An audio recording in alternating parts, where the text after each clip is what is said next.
देखो engineering mechanics के दो स्ट्रीम जाते हैं, मेन दो स्ट्रीम्स। सबसे पहले आप स्ट्रीम्स देख लो, स्ट्रीम्स यानी इसमें से कौन से सब्जेक्ट्स निकल रहे, इसमें से कौन से सब्जेक्ट्स निकल रहे हैं, सबसे पहले हम वो देखें इंजीनियरिंग मैकेनिक्स। सो इंजीनियरिंग मैकेनिक्स में सबसे पहले देखिएगा mechanics of solids and nothing but a solve strength of material, mechanics of solids. वो स्ट्रेंथ ऑफ मटेरियल भी किस तरह रहेगा वो भी देखेंगे। Mechanics of fluids, okay, mechanics of solids, mechanics of solids and mechanics of fluids, mechanics of fluids and nothing but आप जो अभी एफएम पढ़ रहे हैं, आप जो अभी एफएम पढ़ रहे हैं वो सब्जेक्ट। ओके, अब सबसे पहले आप मैकेनिक्स ऑफ सॉलिड में देखो, मैकेनिक्स ऑफ सॉलिड में देखो। तो मैकेनिक्स ऑफ सॉलिड में आपको क्या क्या दिख रहा है इस मैकेनिक्स ऑफ सॉलिड में? Rigid body and deformable body.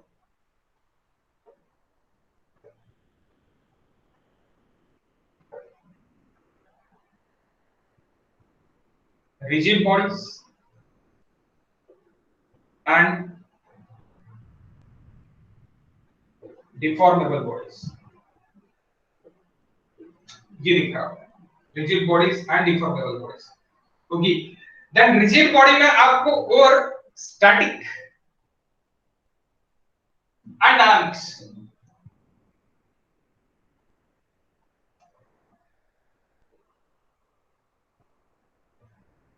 Statics and dynamics, statics and dynamics. Dynamics में फिर से आपको स्ट्रीम आ रहा काइनेटिक्स,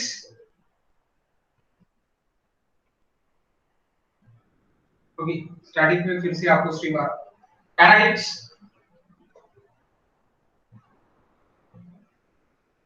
एंड काइनेमेटिक्स। ये हम देखने वाले हैं, ये आपके डायनामिक्स की यूनिट में है, ओके, तो ये हम देखने वाले हैं।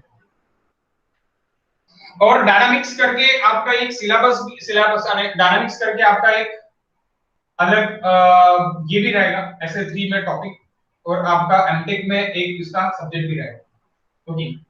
सो रिजिड बॉडीज में statics and dynamics, statics and dynamics. तो डिफॉर्मेबल बॉडीज में strength of material, theory of elasticity, इसमें आएगा डिफॉर्मेबल बॉडीज में स्ट्रेंथ ऑफ मटेरियल, सॉम और मॉस, मैकेनिक्स ऑफ सॉलिड, सॉम और मैकेनिक्स ऑफ सॉलिड, इसको सॉम भी बोल सकते हैं, मैकेनिक्स ऑफ सॉलिड भी बोल सकते हैं, लेकिन deformable bodies, okay, deformable bodies. Next आएगा आपका theory of elasticity,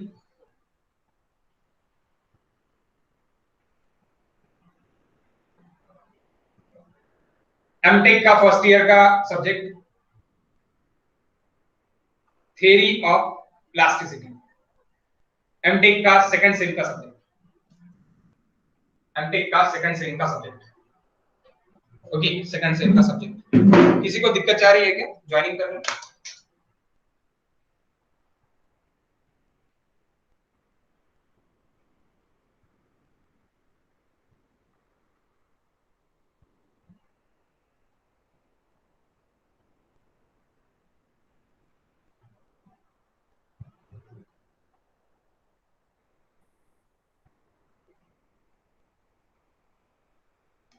okay, MTech का सेकंड सेम का सब्जेक्ट, एमटेक का सेकंड सेम का सब्जेक्ट। तो ये एमटेक में है और ये आपको अभी नेक्स्ट सेम में, ओके, स्ट्रेंथ ऑफ मटेरियल जो अभी ये सेम में होने को है, थर्ड सेम में होने को है, but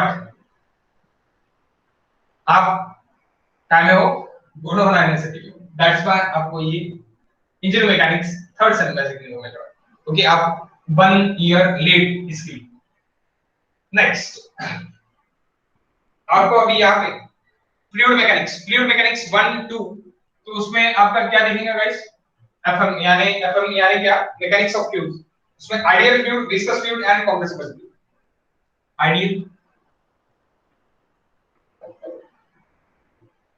ideal fluid, viscous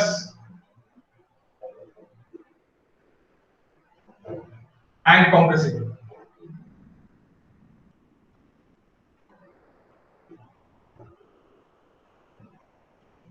ideal, viscous and compressible. तो सबसे पहले क्लासिफिकेशन ऑफ इंजीनियरिंग मैकेनिक्स, ये आपको क्वेश्चन आएगा 4 मार्क्स के लिए, तो वो क्वेश्चन का आंसर ये है। ओके, स्ट्रीम्स, इंजीनियरिंग मैकेनिक्स के स्ट्रीम्स, क्वेश्चन नंबर 1 में 4 मार्क के लिए इसका आंसर ये है। ओके, सो पूछ सकते हैं 4 मार्क्स, ठीक है। तो मैंने सिर्फ और सिर्फ ये काय के लिए बताया आपको, ये आपके नॉलेज बढ़ाने के लिए बताया कि ये आपको सामने कहाँ पे काम आएगा। इंजीनियरिंग मैकेनिक्स डील्स कर रहा है आपके रिजिड बॉडीज पे, rigid body and deformable body पे, रिजिड बॉडी में स्टैटिक एंड डायनामिक्स, ये हम इंजीनियरिंग मैकेनिक्स में अभी देखने वाले हैं, यानी आपके मैकेनिक्स के सिलेबस में। आप बोलेंगे सर इंजीनियरिंग मैकेनिक्स तो सीख रहे हैं, तो मैकेनिक्स के सिलेबस में ये किस, मैकेनिक्स के सिलेबस में mechanics deals with the rigid bodies, strength of mechanics deals with the deformable bodies, strength of mechanics deals with the deformable bodies, और ये सब मैकेनिक्स का ही पार्ट है, मैकेनिक्स का ही पार्ट। आप इंजीनियरिंग मैकेनिक्स को रिजिड बॉडीज मैकेनिक्स भी बोल सकते हैं, रिजिड बॉडीज मैकेनिक्स भी बोल सकते हैं, that is in EAC question. What is EAC? Engineering services examination, that is IAS. Okay, IAS question के रिजिड बॉडीज है, क्या है आपका? Rigid bodies is nothing but static and dynamics, that is nothing but rigid bodies mechanics is nothing but mechanics, engineering mechanics, जो आप first year में सीखते हो, जो कि आपको अभी सेकंड ईयर में। Okay, and next deformable bodies, next it is what? Deformable bodies, that is song, strength of material. तो अभी सॉन्ग के ऊपर कौन है मेरा डिपेंड? दैट मैकेनिक्स के ऊपर, इसके ऊपर मेरा डिपेंड है स्ट्रेंथ, स्ट्रक्चर एनालिसिस, ऐसे स्ट्रक्चर एनालिसिस और mechanics of structure, mechanics of structure. Okay, structure analysis और मैकेनिक्स ऑफ स्ट्रक्चर। तो ये स्ट्रक्चर एनालिसिस के भी 3 पार्ट्स हैं आपकी, ऐसे 1, ऐसे 2 एंड ऐसे 3। मे भी इसको भी ये 2 पार्ट में कन्वर्ट कर देंगे, ऐसे 1 एंड ऐसे 2, तीनों पार्ट, क्योंकि मैक्सिमम जगह यहाँ पे ये structure analysis, theory of structure 1 and theory of structure 2 है। इसको स्ट्रक्चर एनालिसिस को मैं theory of structure 1, theory of structure 2 भी बोल सकता हूं। ओके गाइस, तो ये आपका structure analysis, and this theory again used in RCC, reinforcement concrete, RCC reinforcement concrete plus steel, design of steel structure, design of reinforced concrete structure and design of steel structure, यहां पे same theory use होगा। यानी civil engineering के लिए कितना बड़ा subject है ये। Okay guys, so civil engineering का अगर आप देखते हो, सिविल इंजीनियरिंग के लिए आप अगर थॉट कर रहे हो, तो ये सबसे बड़ा सब्जेक्ट है, सबसे बड़ा सब्जेक्ट है। And again that deformable bodies and dynamics, this dynamics is at again our GT, geotechnical engineering. Geotechnical engineering में भी ये डायनामिक्स मुझे, स्टैटिक्स और डायनामिक्स मुझे आने वाला, मैं देखने वाला। डिफॉर्मेबल बॉडीज अगेन मैं कंप्रेसिबिलिटी में देखने वाला।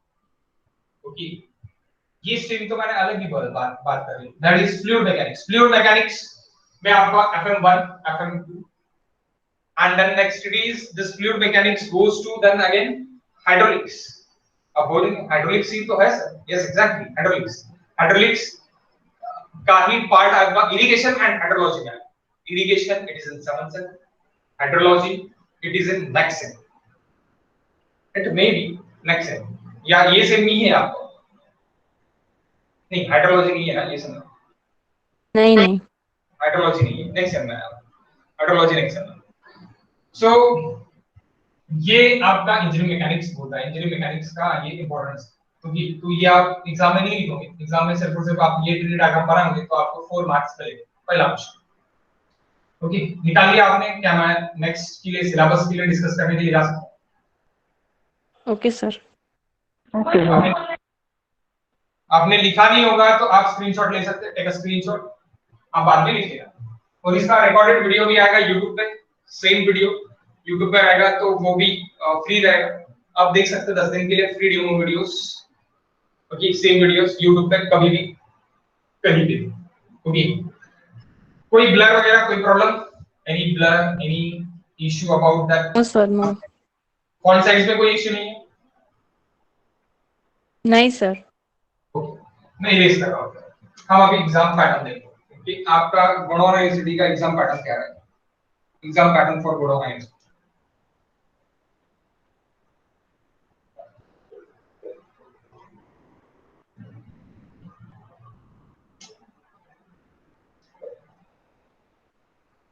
Exam pattern and syllabus, exam pattern and syllabus.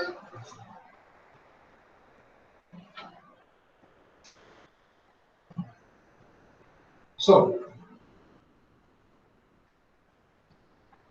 First engineering mechanics. Engineering mechanics का जो पेपर है आपका university paper, that is in 80 marks, 80 marks का पेपर रहेगा।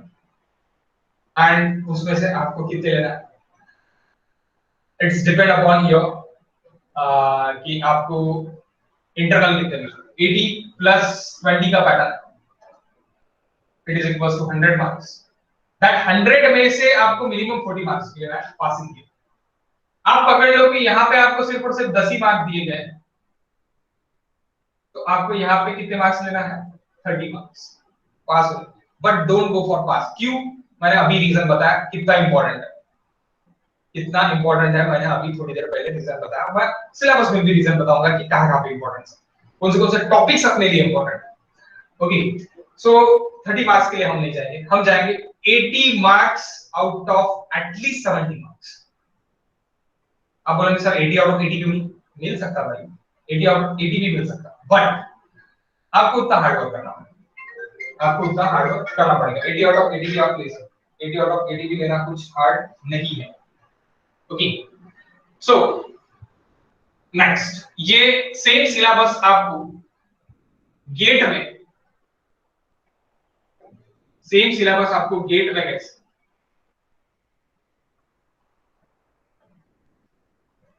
नियर अबाउटली 4 मार्क्स के लिए पूछते, एंड एमपीएससी प्री में अभी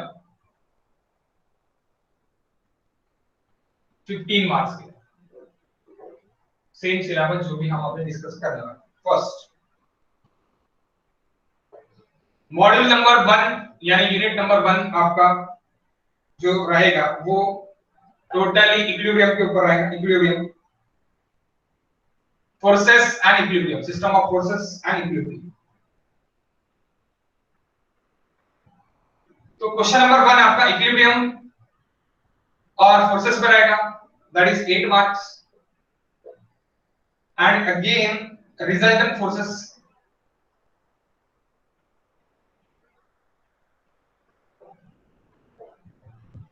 एट मार्क्स।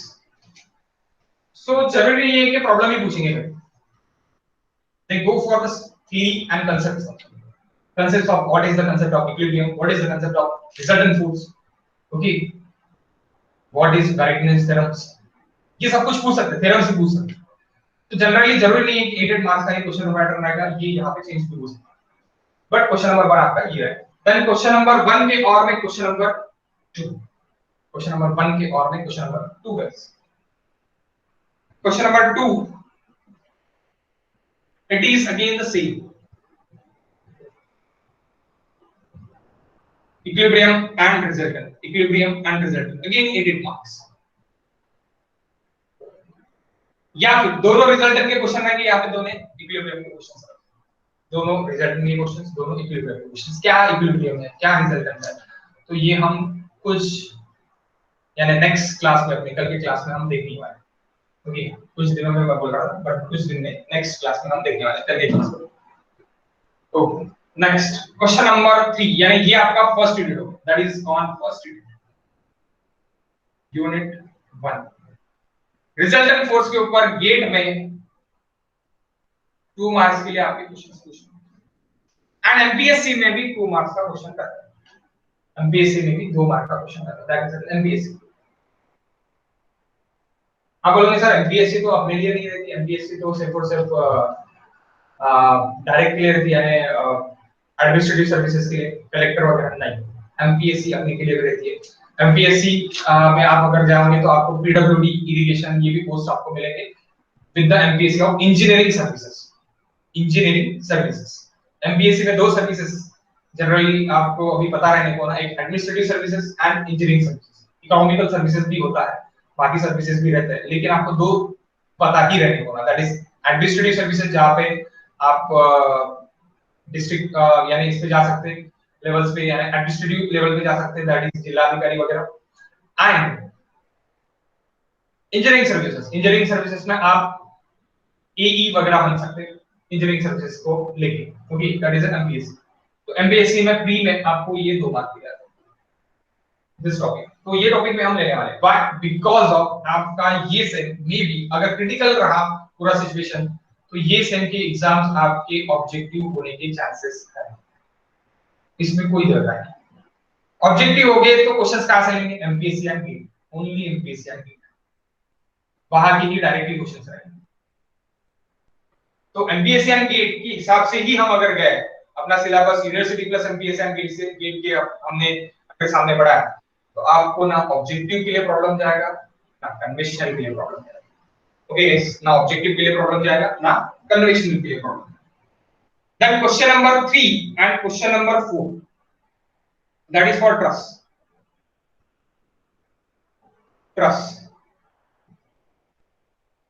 सो ट्रसेस में क्या है, ट्रसेस में analysis of zero members, analysis of theories, analysis of their forces, यानी कितने कितने फोर्सेस रहेंगे उसके क्वेश्चंस रहेंगे, that 3 types of questions.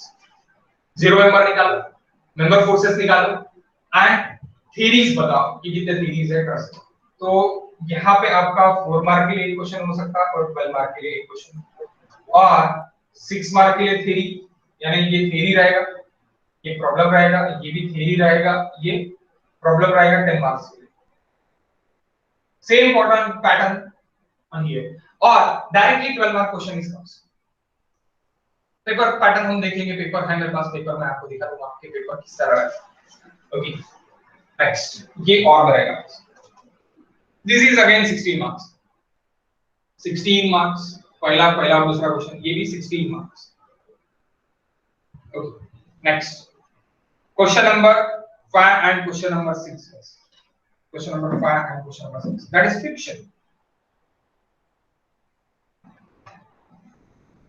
Friction.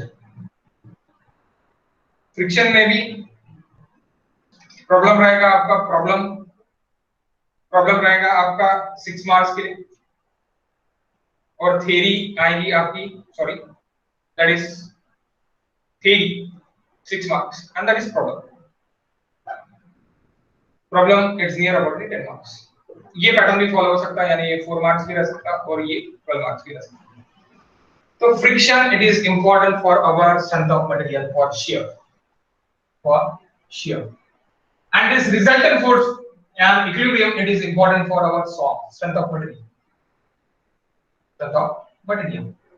आपको रिएक्शंस यहाँ पे निकालने के लिए क्वेश्चंस आएंगे, इक्विलिब्रियम एंड रिजल्टेंट में रिएक्शंस निकालने के लिए प्रॉब्लम आएगी, तो रिएक्शंस ही आपको निकाल के सामने shear force and bending moment diagram देखना है, solve, okay.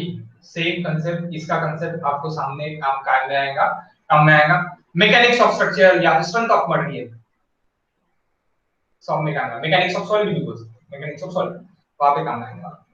So this is important for our next future subjects, okay. Song में आ जाने के बाद सेम सॉन्ग का ही कांसेप्ट आपको स्ट्रक्चर एनालिसिस में काम है, स्ट्रक्चर एनालिसिस का कांसेप्ट आपको same RCC, design of reinforcement concrete structure, वहां पे काम है, okay. So this is important for us, this is important for us and this is important for us. Trusses आपको स्ट्रक्चर एनालिसिस में काम में आएंगे, ट्रसेस आपको स्टील, ये जो स्टील स्ट्रक्चर आपका रहेगा, steel structure, design of steel structure, वहां पे आपको ट्रसेस बहुत ज्यादा काम में आएंगे,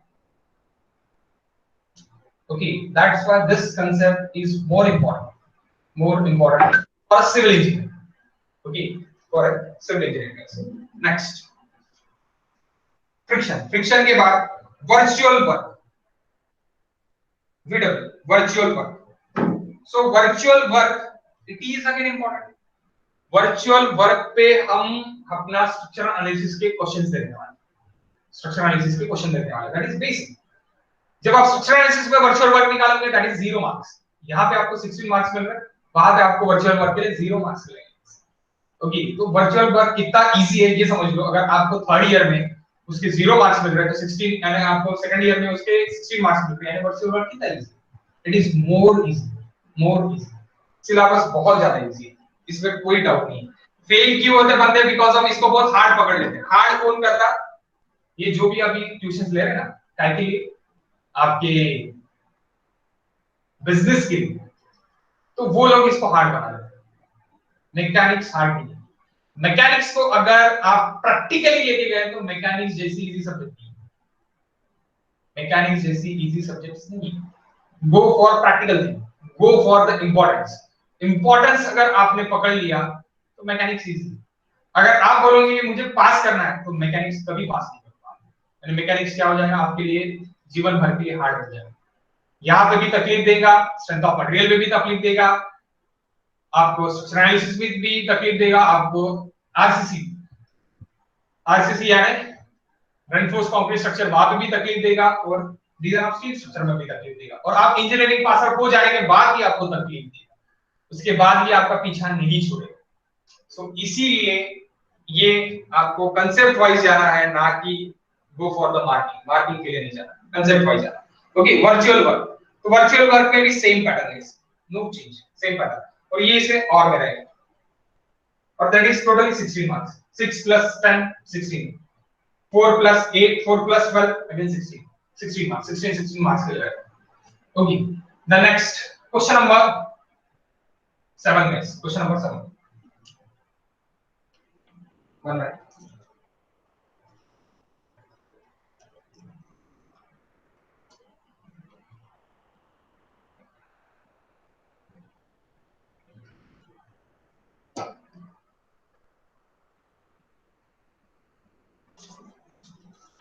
कोई भी सब्जेक्ट पहले सीखने से पहले क्यों सीख रहे हैं, ये सबसे पहले आपके दिमाग में रहने को ना, कि क्यों मुझे इंपॉर्टेंट है, मुझे क्यों इंजीनियरिंग करनी है, और मैं क्यों इंजीनियरिंग कर रहा हूं, मैं मेरा लाइफ का इंपॉर्टेंट टाइम यहाँ पे क्यों दे रहा। ये सब्जेक्ट, ये क्वेश्चन पूछना सबसे ज्यादा जरूरी है।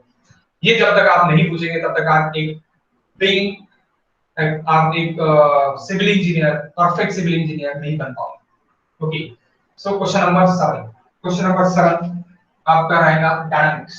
मैंने क्या बोला? Mechanics of solid, mechanics of solid में आपका क्या था? सॉलिड बॉडीज में स्टैटिक्स और डायनामिक्स। तो this part of static parts, this part is static. ये आपका पूरा पार्ट क्या है? स्टैटिक में। अब इसका ही सेम पार्ट, दूसरा पार्ट अपन काम देखते हैं, डायनामिक्स। डायनामिक्स का आपका क्वेश्चन, डायनामिक्स, सॉरी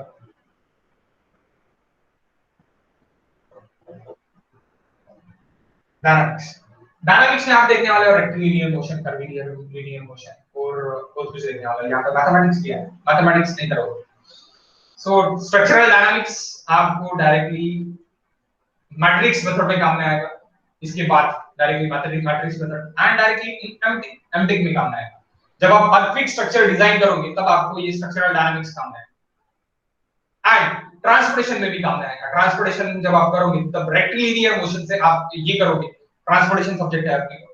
तो ट्रांसपोर्टेशन सब्जेक्ट में आपको कहां पे काम में आएगा? ट्रांसपोर्टेशन सब्जेक्ट में आप जब रेक्टिलिनियर मोशन का एग्जांपल्स लोगे आप, कि व्हीकल्स, मेरी कौन सी व्हीकल्स पास होगी, कितनी वेलोसिटी से, क्या वेलोसिटी से, तो वो आपको सब वहां पे डायनामिक्स काम में आएगा। That's why it is again important. Okay, again important. So dynamics में भी 10 marks, problem plus 6 marks, theory. Okay, theory is nothing but theorem और थ्योरीज सब कुछ रहेगा।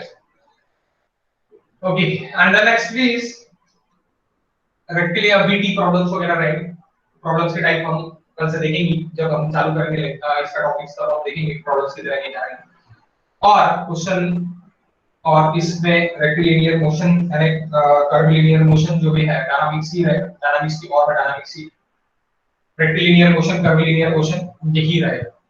यहाँ पे डायरेक्टली आपका 16 मार्क्स के लिए क्वेश्चन भी रह सकता है, और 8 मार्क्स के लिए क्वेश्चन रह सकता है। पेपर पैटर्न कुछ इस तरह रह सकता है।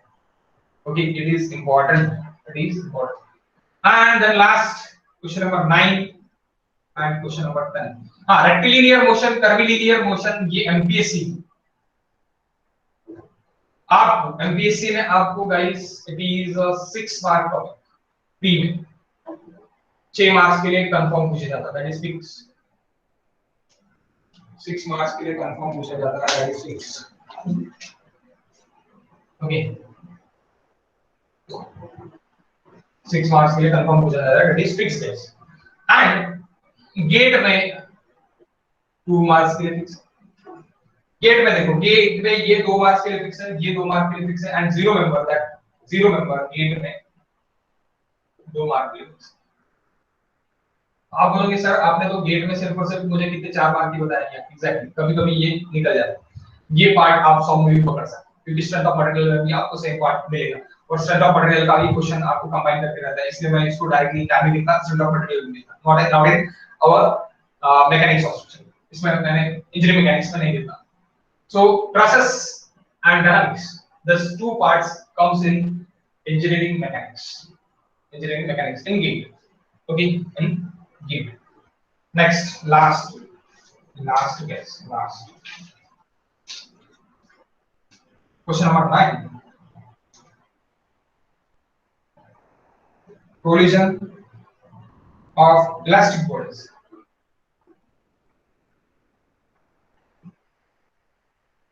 Collision of elastic bodies. इसका भी थ्योरी रहेगा और प्रॉब्लम रहेगा। Collision of elastic bodies ये कहां पे काम में आएगा? Theories of failure में काम में आएगा। This topic is required for theories of failure. Theories of failure that research का टॉपिक है। ये टॉपिक आपको नेक्स्ट सेम में आपके इफ इट इज आपका सिलेबस चेंज हुआ तो वहां पे theories of failure आपके नेक्स्ट सेम में आपके इसमें रहेगा, नेक्स्ट सेम में स्ट्रेंथ ऑफ मटेरियल में, और इट इज इन इलास्टिक यानी आपका थ्योरी ऑफ इलास्टिसिटी एमटेक में ये टॉपिक आपको कम है। ओके, और कोलिजन के इस पे भी गेट में 1 मार्क का क्वेश्चन मैक्सिमम पूछा जाता है कभी कभार। अल्टरनेट ईयर्स बोल लो या फिर अल्टरनेट पेपर पैटर्न बोल लो, तो कोलिजन से भी पूछा जाता है। तो ये आपका टोटल सिलेबस हो गया गाइस। अब यहां पे बोलोगे आप टोटल सिलेबस में सर आपने तो ये तो बताया नहीं, क्वेश्चन नंबर 9 नहीं बताया। Question number 10 question number 10 next, तो इसके और क्वेश्चन नंबर 10 जो कि अभी इंपॉर्टेंट है, D number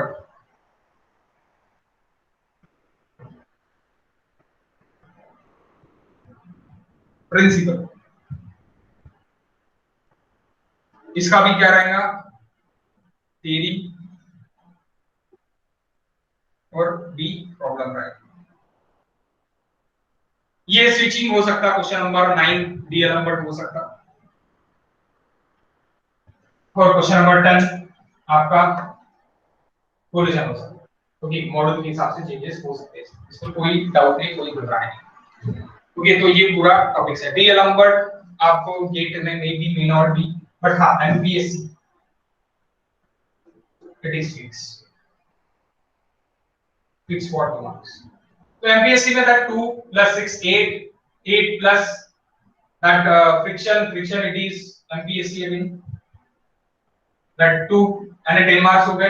then virtual work it is again 2 marks हो गए, 12 marks, and 10 plus 2 10 plus 2 12 marks, 12 plus this again process के ऊपर आपके एमपीएससी में रहेंगे again 2 marks, यानी कितने हो गए guys 14 marks, 14 plus 1 or 2 marks is here, that is 15, total 15 marks in MPSC।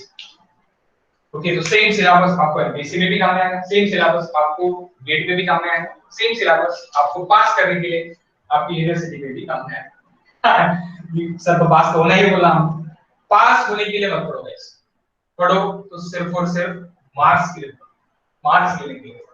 Okay, concept लेने के लिए। जब आप मार्क्स लेने के लिए पढ़ोगे तो आपको क्या करना पड़ेगा, कांसेप्ट लेना पड़ेगा। यानी अगर आप कांसेप्ट वाइज जाओगे तो मार्क्स अपने आप। कंसेप्ट अगर क्लियर नहीं रहे, कंसेप्ट के लिए अगर आप नहीं गए, अगर आपने ये आपके रियल लाइफ में अप्लाई करके नहीं देखा, आपको जरूरी नहीं गिरा ये सब्जेक्ट, तो आपको मजा नहीं आएगी, आपको बोर लगेगा। But it is so interesting subject, सबसे ज्यादा इंटरेस्टिंग सब्जेक्ट है इंजीनियरिंग मैथमेटिक्स। ओके, क्योंकि इस पे बहुत सारे सब्जेक्ट्स अप्लाई करते हैं। So that's why आप ये पूरा पेपर पैटर्न देख लो, पेपर पैटर्न कुछ किस तरह है आपका। मैं अभी आपको शेयर कर देता हूँ कि पेपर पैटर्न और किस तरह आपका पेपर किस तरह आता है और किस तरह के क्वेश्चंस रहते हैं। तो आपको शेयर फाइल में दिख जाएगा पेपर आपका। आपने अगर नहीं लिखा होगा तो टेक अ स्क्रीनशॉट, लेकिन आप लिखोगे तो बेटर रहेगा, नया बुक बनाओगे तो बेटर ही रहेगा।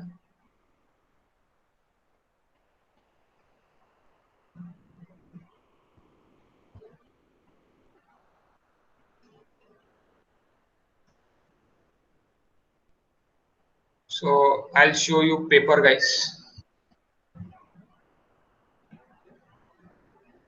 आप स्लाइडिंग शेयर के लिए जाओ, आप शेयर के लिए जाओगे तो आपको पेपर दिखेगा। आप स्विच करो शेयर पे, दिख रहा है सबको पेपर? हाँ सर।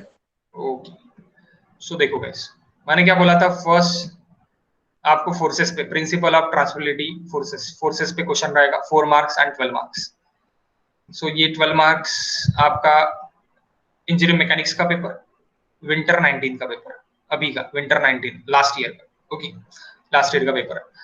तो इस पे आपको क्या निकालना, पहला क्वेश्चन है 4 मार्क्स के लिए, सेकंड क्वेश्चन है आपका 12 मार्क्स के लिए।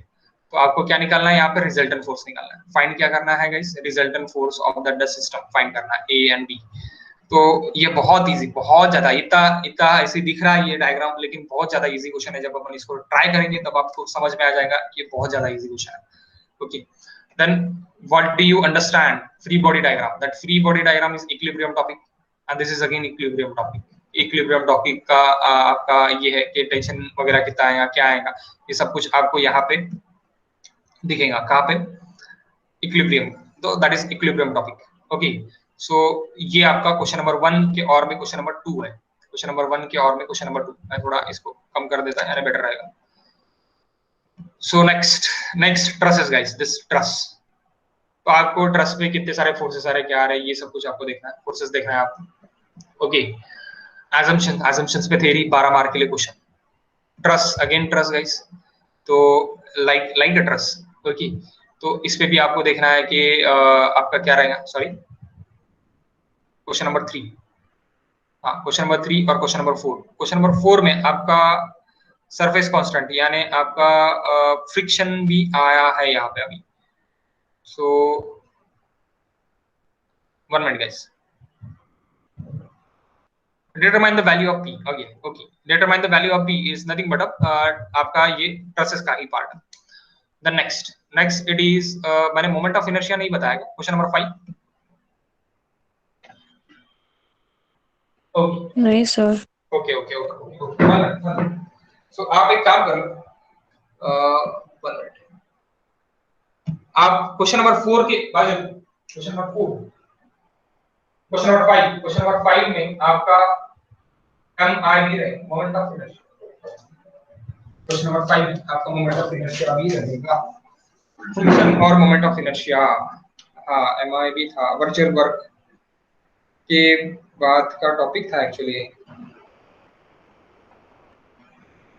क्वेश्चन नंबर 6 वर्चुअल वर्क, हाँ okay, question number 5 and question number 6, moment of inertia, friction and virtual work, moment of inertia, friction and virtual work guys.